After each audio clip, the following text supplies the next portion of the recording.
안녕하세요. 가스펠릭교회 청소년부 여러분. 오늘은 2020년 7월 12일 우리 청소년부 예배를 함께 영상으로 드리도록 하겠습니다. 우리 함께 사도신경함으로 우리가 하나님 앞에 예배하는 시간이 됐으면 좋을 것 같습니다.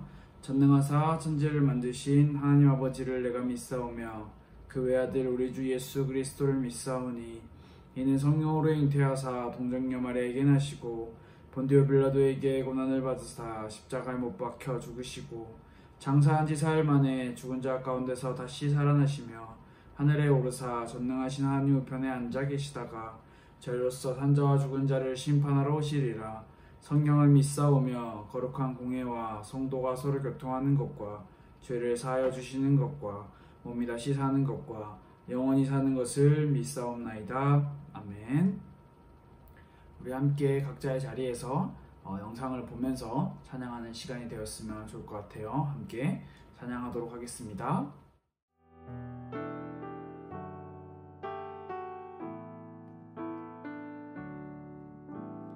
먼저 그 나라와 의를 구하라. 그 나라와 그를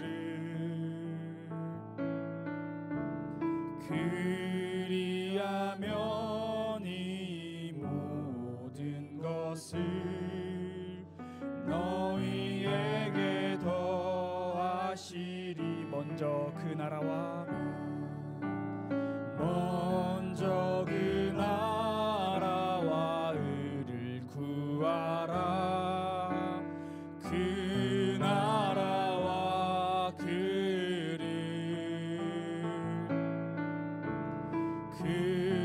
그리하면 이 모든 것을 너희에게 더하시리. 한 번 더 고백합시다. 먼저 그 나라와 의를 구하라. 그 나라와 그를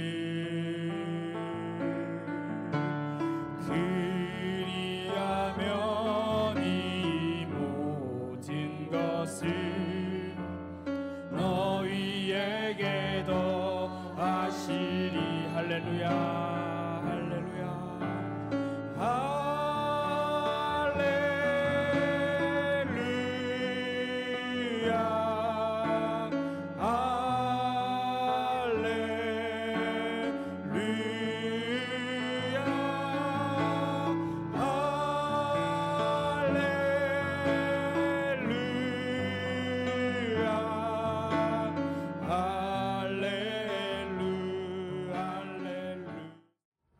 오늘 우리 청소년부 예배를 위해서 우리 조아원 선생님께서 대표로 기도해 주시겠습니다. 우리 함께 기도하도록 하겠습니다. 하나님 아버지, 오늘도 각자의 자리에서 현장에서 예배하게 하심을 감사합니다. 우리를 구원하기 위해 인간의 몸으로 오시고 십자가에서 죽으시고 3일 만에 부활하신 예수 그리스도를 날마다 기억하며 나 자신을 위해 살아가는 것이 아니라 예수님을 위해 살면서 성경과 가까이 하기를 원합니다. 말씀을 전하시는 전도사님께 성령 충만과 힘을 주시고 말씀을 듣는 저희에게도 동일한 힘을 더하여 주세요. 살아계신 예수 그리스도 이름으로 기도합니다. 아멘. 오늘 하나님께서 우리에게 주시는 말씀 함께 살펴보기를 원합니다. 사도행전 1장 9절에서 11절 그리고 고린도전서 15장 4절 말씀, 이렇게 두 군데의 말씀을 함께 살펴보도록 하겠습니다. 먼저 사도행전 1장 9절에서 11절 말씀, 우리 화면을 보면서 그리고 여러분들이 가지고 있는 성경책을 찾아서 우리 함께 읽도록 하겠습니다. 시작! 이 말씀을 마치시고 그들이 보는 데 올려져 가시니 구름이 그를 가리어 보이지 않게 하더라. 올라가실 때 제자들이 자세히 하늘을 쳐다보고 있는데 흰옷 입은 두 사람이 그들 곁에 서서 이르되 갈릴리 사람들아 어찌하여 서서 하늘을 쳐다보느냐. 너희 가운데서 하늘로 올려지신 이 예수는 하늘로 가심을 본 그대로 오시리라 하였느니라. 아멘. 우리 고린도전서 15장 4절 말씀 우리 함께 읽도록 하겠습니다. 장사 지낸 바 되셨다가 성경대로 사흘 만에 다시 살아나사. 아멘. 오늘 우리가 함께 나눌 말씀은 그리스도의 승귀, 다시 말해서 그리스도의 높아지심이라고 하는 말씀인데요. 우리가 오늘 함께 나눈 이 말씀을 통해서 한번 말씀 내용을 조금 살펴봤으면 좋을 것 같아요. 우리는 지금 그리스도의 직분과 그리고 상태에 대해서 말씀을 배우고 있는데, 그리스도의 직분에는 선지자, 제사장, 왕이라고 하는 직분이 있다라는 것을 우리가 살펴보았고, 그리고 지난주에 그리스도의 상태 가운데 낮아지심의 상태에 계시는 그리스도에 대해서 우리가 함께 말씀을 배웠어요. 죄 없으신 예수님께서 우리에게 예수님을 위해 살아야 된다, 예수님을 위해서 살아라 라고 하시는 그 말씀을 전달해 주시고, 그 마음을 주시고자 하는 그 마음이 바로 우리에게 낮아지심을 보여주신 이유라고 우리가 함께 지난주 말씀을 통해서 함께 말씀을 나눴었는데요. 오늘은 그리스도의 높아지심에 대해서 함께 말씀을 나눠보려고 합니다. 먼저 제가 질문과 그에 대한 답을 먼저 읽어볼 테니 여러분들은 화면을 한번 보면 더 좋을 것 같아요. 먼저 질문 읽겠습니다. 그리스도의 승귀는 무엇으로 구성되는가? 답이에요. 그리스도의 승귀, 높아지심은 제3일의 죽음에서 부활하심과 승천과 성부의 우편에 앉으심과 마지막 날에 이 세상을 심판하러 오시는 것으로 구성된다. 우리가 이런 그냥 답에 대한 말씀을 딱 듣고 그리스도의 높아지심에 대해서 정리가 되는 부분이 아니잖아요. 그래서 하나하나 조금 세밀하고 구체적으로 한번 살펴보면 좀 좋을 것 같아요. 먼저 우리가 살펴볼 내용이 뭐냐면 바로 그리스도의 높아지심 하면 가장 우리가 많이 알고 있고 정말 중요하게 생각할 수 있는 부분이 바로 부활이라는 내용인데요. 이 부활은 이 그리스도를 믿는 기독교 신앙에서 정말 중요한 신앙의 한 가운데에 있는 자리를 잡고 있는 신앙인데요. 이 예수님의 부활은 단순히 어떤 사람이 죽었다가 살아나는 그런 기적적인 일로만 생각되어지는 것이 아니라, 예수님의 부활은 죽음에서 다시 살아나신, 다시 말해서 죽음의 권세를 이기신 죽음에 대한 승리를 우리는 생각을 할 수 있어야 하는데요.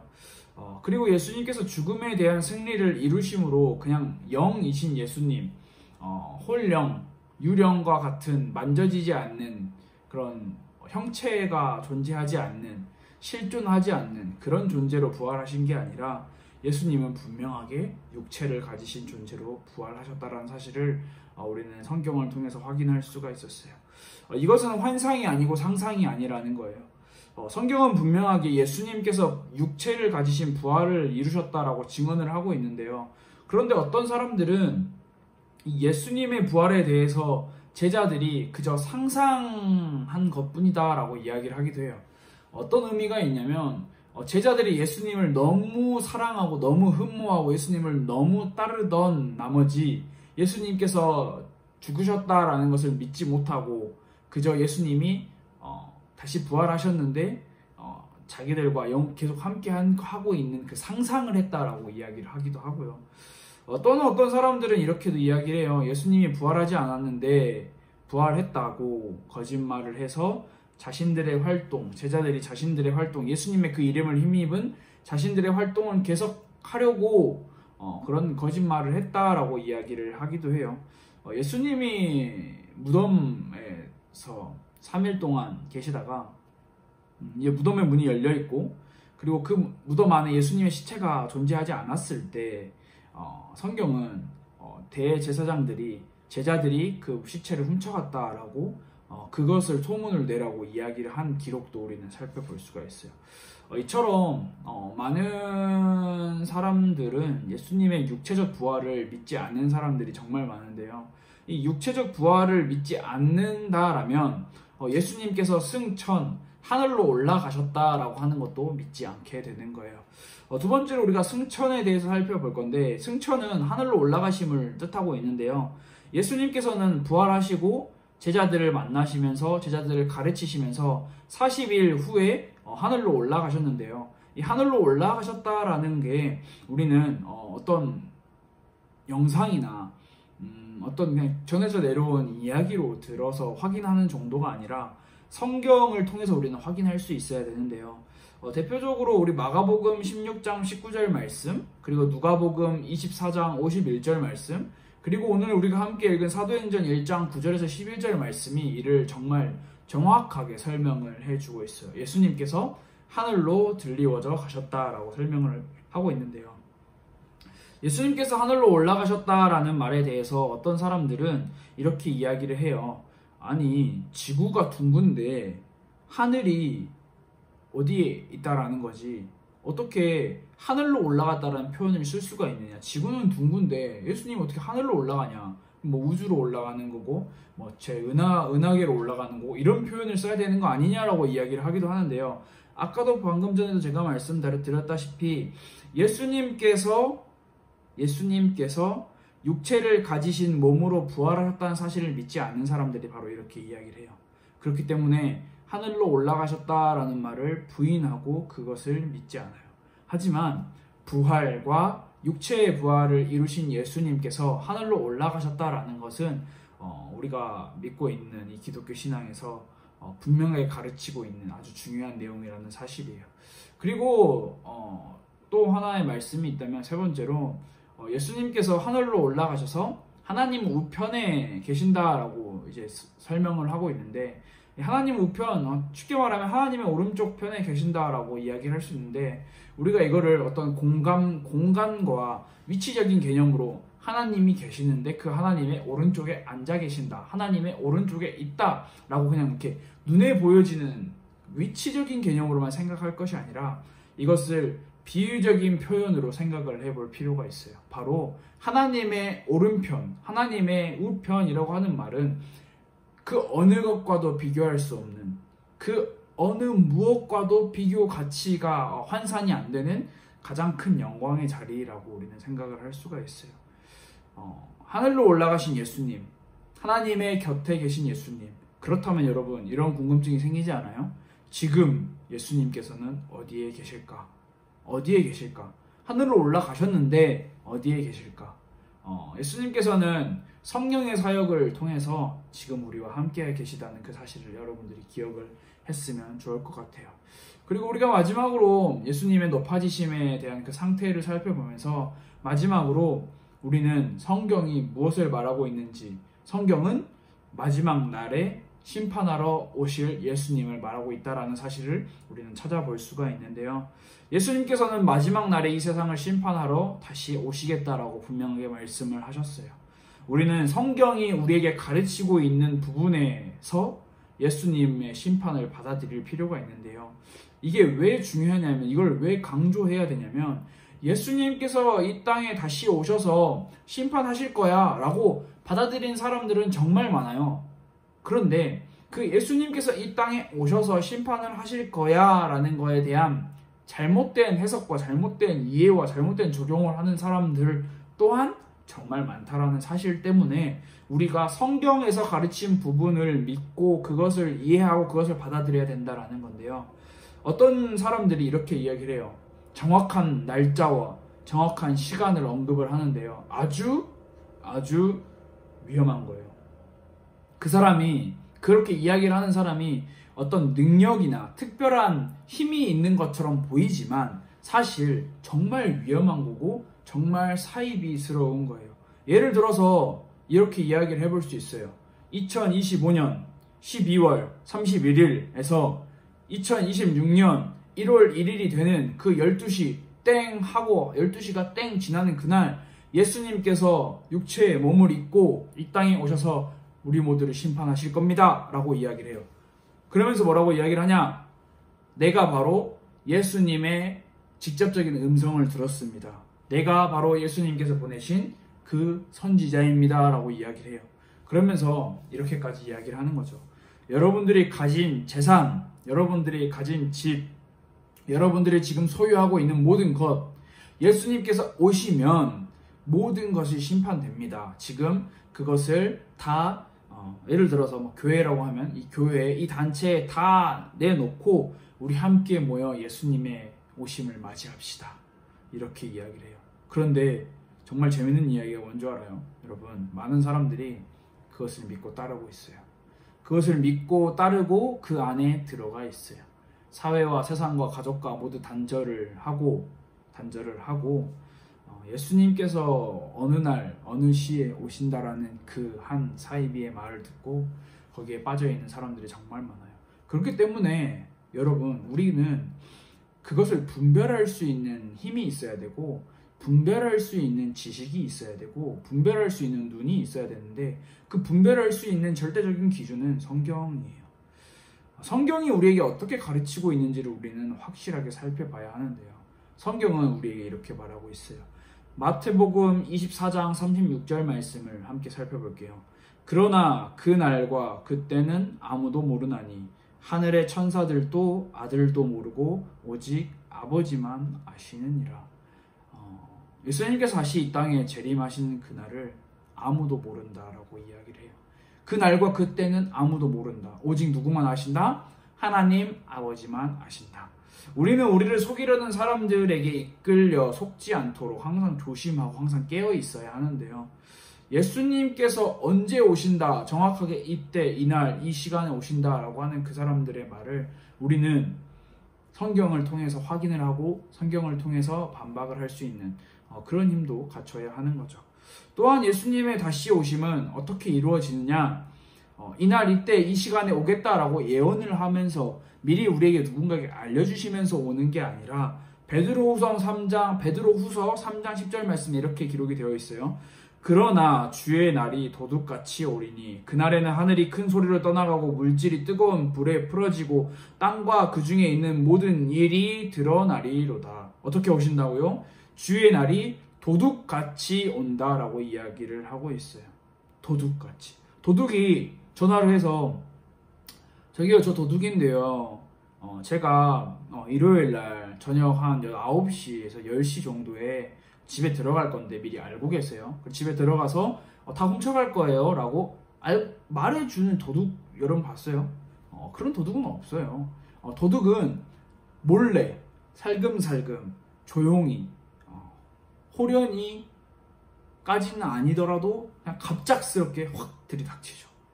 우리가 맞이하는 입장에서 마찬가지로 주님이 재림하셔서 오시는 그날도 이 도둑과 같이 갑작스럽게 훅 온다라고 이야기를 하고 있어요. 어떤 사람들은 예수님이 다시 오심이 정말 있느냐라고 의심하고 예수님이 다시 오심은 없다라고 이야기를 하는 사람들도 있어요. 정말 많은 다양한 사람들이 있죠. 예수님께서는 하나님의 때가 차면 제자들이 본 것처럼 동일하게 우리에게 오시는 그것을 약속하고 계세요. 그게 바로 사도행전 1장 11절 말씀에 기록되어 있는데요. 이르되 갈릴리 사람들아 어찌하여 서서 하늘을 쳐다보느냐, 너희 가운데서 하늘로 올려지신 이 예수는 하늘로 가심을 본 그대로 오시리라 하셨느니라. 하늘로 가심을 본 제자들, 그 제자들이 본 그대로 예수님께서 다시 오시겠다라고 분명하게 성경은 우리에게 약속을 하고 있어요. 여러분, 성경이 우리에게 약속하고 있는 바가 정말 중요한 거예요.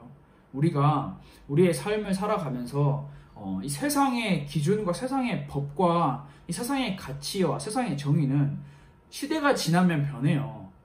우리 정치와 이 나라 경제만을 봐도 어떤 한 세대가 뜨면 다른 한 세대가 지고 또 새로운 정치 이념이 나오고 새로운 경제 개혁이 나오고 새로운 기준이 자꾸 등장을 하는데 그게 지금은 맞는 것 같지만 또 다음 10년이 지나고 20년이 지나면 또 새롭게 바뀌어서 또 그때는 그에 맞는 진리라고 하는 그에 맞는 정의라고 하는 것들이 계속 나타나기 마련인데요.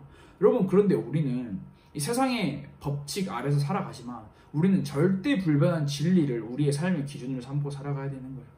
그래야지 여러분들이 지금 10대 청소년의 이 중요한 삶을 살아가는 여러분들이 10년이 지나고 20년이 지나고 30년이 지나서 우리가 이 세상에서 계속해서 살아갈 때 이 세상에서 하나님께서 우리에게 맡기신 바, 그 맡은 바, 우리의 소명과 사명을 감당하면서 살아갈 때 우리의 마음에 하나님의 말씀, 성경이 절대 진리, 그 절대 규범, 절대 정의라는 것이 흔들리지 않고 자리를 잡고 있어야지만 우리가 정말 이 세상에서 분별하고 구별하고 새롭게 해석을 할 수 있는 그 힘을 가지고 살아갈 수 있는 거예요.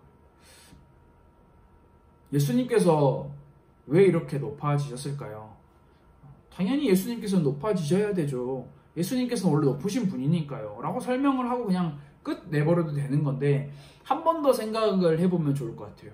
예수님께서 왜 이렇게 높아지셨을까? 예수님 자신을 위한 일이었을까요? 예수님을 위한 일이었다고 우리는 생각을 할 수도 있죠. 하지만 예수님께서는 우리를 위하여 높아지신 거예요. 예수님께서 하늘로 올라가시면서 하나님 우편, 하늘로 승천하시면서 야, 너희는 이제 나와 상관없는 사람들이야. 너희는 이제 너희 나름대로 너희가 삶에 맞게 너희 알아서 살아남아. 나는 하늘에서 하나님과 우리 아버지 되신 하나님과 나는 그냥 행복하게 살 거야 라고 이렇게 끝내고 가시는 게 아니라 예수님께서는 하늘로 승천하셔서 지금도 우리를 위하여 일하세요. 기도하시고 간구하세요. 하나님과 우리 사이에 중재자, 중보자의 역할을 지금도 계속 하고 계신다라는 거예요. 예수님께서는 제자들에게 마지막 지상 대명령으로 이렇게 말씀을 하셨어요. 바로 마태복음 28장 16절에서 20절에 있는 말씀인데요. 그런데 여러분, 그게 단순히 제자들에게 하신 말씀일까요? 그렇지 않아요. 예수님의 말씀, 마태복음 28장 20절 말씀을 읽고 우리가 이 예배를 마칠 건데, 예수님께서 그 당시 그때 성경에 기록된 그 시대에 제자들에게 하시는 그 말씀이 바로 지금 우리에게 하시는 말씀이에요. 뭐라고 이야기를 하시는지 우리가 함께 살펴볼까요? 내가 너희에게 분부한 모든 것을 가르쳐 지키게 하라. 볼지어다 내가 세상 끝날까지 너희와 항상 함께 있으리라. 예수님께서 뭐라고 이야기를 하세요? 내가 너희와 항상 함께 있으리라. 너희 알아서 잘 살아라 라고 이야기를 하시는 것이 아니라 내가 너희와 항상 함께 있으리라. 세상 끝날까지. 마지막 날 예수님이 심판하시기 위해 이 땅에 재림하실 그때까지 예수님께서는 우리와 항상 함께 하시겠다라고 우리에게 분명한 약속을 허락하여 주시는 거예요. 여러분, 예수님의 높아지심은 우리와 아무 상관없는 이야기가 아니에요. 예수님이 높아지시면서 우리랑 상관없는 별도의 사람이 되신 게 아니에요. 예수님께서는 우리와 항상 함께 하시겠다. 그리고 너를 항상 인도하여 주겠다. 그리고 마지막 날까지 너를 항상 지켜주겠다라고 인도하시는 그 하나님께서 우리를 위하신 그 하나님의 기도와 간구가 담겨있는 내용이 바로 예수님의 높아지심이라는 거예요. 우리가 화면에 나와 있는 이 질문들을 한번 생각을 해보세요. 그리스도의 부활에 대해서 생각을 해보세요. 그리고 그리스도의 재림에 대해서 생각을 해보세요. 그리고 여러분, 무엇보다 가장 중요한 게 뭘까요? 성경을 통해서 우리는 하나님의 말씀을 배우는 게 정말 중요해요. 여러분들의 삶에서 성경을 가까이 하고 매일 1분, 2분 혹은 5분 시간을 내어서 성경 말씀을 읽어보는 그런 여러분들의 습관, 여러분들의 규칙을 한번 만들어 보세요.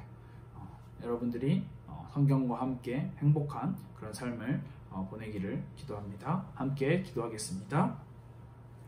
하나님 아버지, 감사합니다. 우리에게 그리스도의 높아지신 이 말씀을 허락하여 주셔서 감사합니다. 하늘로 올라가신 죽음의 권세를 이기신 그 예수님, 우리가 그 예수님을 바라보며 예수님을 따르며 예수님과 함께 동행하는 삶을 살기 원합니다. 주님, 우리와 항상 함께 하시겠다라고 약속하신 그 하나님의 언약을, 그 하나님의 말씀을 우리가 따라 순종하는 우리 가스펠교회 청소년부 친구들과 선생님들이 될 수 있도록 하나님께서 인도하여 주세요.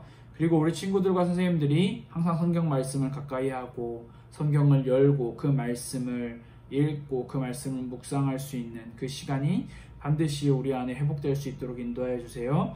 예수님의 이름으로 기도드렸습니다. 아멘. 우리 함께 주기도문으로 우리 예배를 마치도록 하겠습니다. 하늘에 계신 우리 아버지여, 이름이 거룩히 여김을 받으시오며 나라가 임하시오며 뜻이 하늘에서 이루어진 것 같이 땅에서도 이루어지이다. 오늘 우리에게 일용할 양식을 주시옵고 우리가 우리에게 죄 지은 자를 사하여 준 것 같이 우리 죄를 사하여 주시옵고 우리를 시험에 들게 하지 마시옵고 다만 악에서 구하시옵소서. 나라와 권세와 영광이 아버지께 영원히 있사옵나이다. 아멘. 이렇게 예배를 마쳤습니다. 여러분들 이번 주 한 주간도 성경 읽기에 한번 꼭 도전을 해보는 그런 시간을 가졌으면 좋겠습니다. 우리 다음 시간에 만나도록 하겠습니다.